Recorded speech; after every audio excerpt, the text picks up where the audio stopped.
So it's springtime, and I'm out with the foxes, my nature program for children that I've run for a couple of years.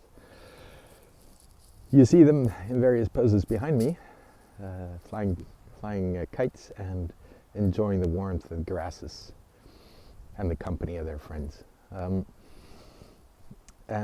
just want to say something about play, the importance of play. It's going to be short because I couldn't find a place to hang this phone, and so it's shaky, and it's windy, and it's cold, and it's lovely. And because it's springtime, a couple of them are sick today, but normally there's a couple of different ages from 11 up to 15.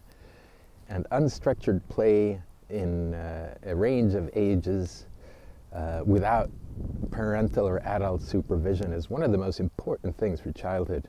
What happens in play that can't happen in the classroom unless it's a playful classroom is that the kids themselves are constantly renegotiating and exploring how to relate to each other. They learn tremendous amounts of social skills. Hopefully they have a lot of fun. And they have conflicts they have to resolve. And they're just activated in so many ways when they play like that. And last time we were out, I noticed how hard it's becoming for them to listen. I've had them for 6 years, I believe, and every year it gets a bit harder to make them listen and concentrate and focus and pay attention and also be present to what I want to teach them, which is really not just being out in nature, but also crafts, skills, a detailed knowledge about weather and sun and plants and animals. And we had a friend of ours here who comes from a people that she was raised in nature. I'm just going to walk a bit closer to them as I play. But she was raised in nature, and she started telling them about it, and they really didn't pay attention. And it irked me some to notice how difficult it was for them to listen. So this time we're playing lots of games. I'm not trying to instruct them or teach them or tell them or inform them anything. I just have tons of games for them. And we played a game earlier where they have to really pay attention. One person sits in the center of the circle, and the rest and blindfolded, and the others stand around this person in the center, and they have to sneak up without being heard. And the blindfolded has a foam bat in his hand. And if he manages to hit them, that person that's hit loses. But if they all manage to touch him, the guy in the center loses. And you have to, because you're blindfolded, you have to listen deeply.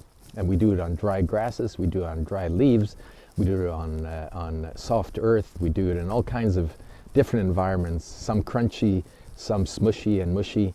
And they have to learn to listen in different environments. And with this wind here, it's really hard to hear. And soon the ones in the outer circle will catch on, and they'll start to make all kinds of noises to distract. And then they'll notice that when the wind blows and it's noisy, they can move, much better camouflage. So they learn how to pay attention, they learn how to listen, but they do it without someone instructing them. They do it because the adrenaline of the game itself has them kind of excited to do it. So now that we have the adrenaline up, they're flying the kite, learning about the winds, then we're going to go track moose. And we're going to use that adrenaline to have them excited about seeing if they can get a hold of the moose.